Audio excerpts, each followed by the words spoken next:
রবিতে CPIM এর যুব সংগঠন ডিওয়াইএফআই এর ডাকে ব্রিগেড চলার জন্য রাজ্যের বিভিন্ন জেলা থেকে সদস্য সমর্থকরা এসে পৌঁছে যান কলকাতায়। শহরের বিভিন্ন জায়গায় ধর্মশালায় তাদের জন্য থাকা খাওয়ার ব্যবস্থা করেছে সিপিআইএম এর সদস্যরা।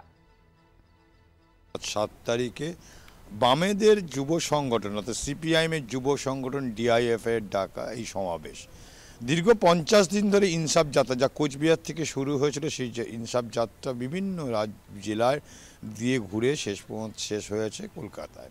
এবং তাদেরই ডাকে এই সমাবেশ এবং তাদের যে দাঁড়ানো ব্রিগেডের এই যুবদের এই সমাবেশে তারা ঘুরে দাঁড়ানোর লড়াই, অর্থাৎ যৌবনের ডাকের এই সমাবেশ, এমনটাই কিন্তু তারা ডাক দিয়েছে।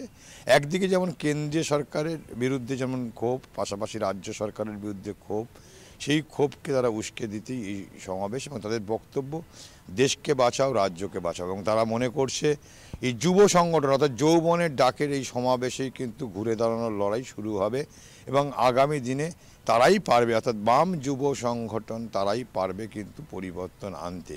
বাড়িতে দুটো ছেলে, একটা উচ্চ মাধ্যমিক পাস করে আছে বেকার, একটা গ্র্যাজুয়েশন কমপ্লিট করেছে, বৌমা গ্র্যাজুয়েশন।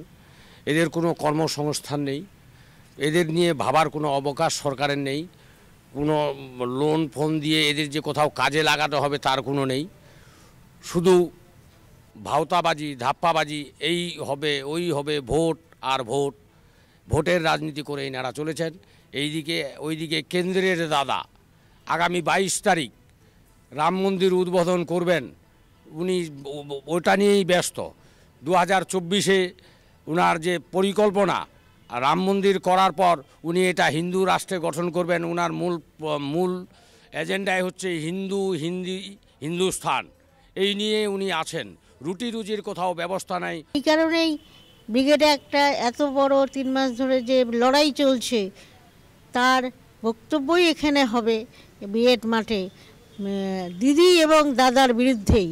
কারণ আজ সমস্ত জায়গায় প্রচুর খালি পড়ে আছে, কিন্তু সেই বেকারদের কোনো চাকরি হচ্ছে না। প্রথম কারণ এটাই, কারণ এটা যুবদের ডাক। যদি দিদি দাদা কি করে দেখা যাক। ব্রিগেডে আমরা প্রতিবাদ জানাবো সরকারকে, ধিক্কার জানাবো সরকারকে।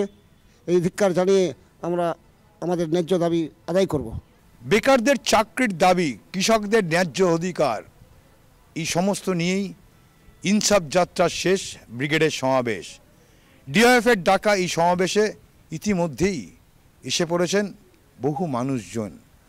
আর সিপিআইএম নেতৃত্ব, তাদের ডাক পরিবর্তন আনতে পারে কিন্তু এই যুবরাই। অর্থাৎ ব্রিগেডের এই সমাবেশ জনগণের সমাবেশ, যৌবনের ডাকে জনগণের সমাবেশ।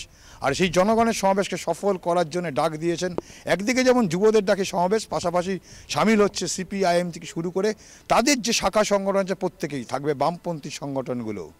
এখন দেখার বিষয় সমাবেশের মানুষের ভিড় কী হয় এবং সেখান থেকে কী বার্তা দেয় আর কী বার্তাই বা পৌঁছায় রাজ্য সরকারের কাছে, কেন্দ্রের ওই সরকারের কাছে। কেন তাদের কিন্তু প্রতিবাদ দুটো সরকারের বিরুদ্ধেই। ক্যামেরায় আনন্দ চক্রবর্তীর সঙ্গে দেবাশিস সেনগুপ্ত, কলকাতা টিভি।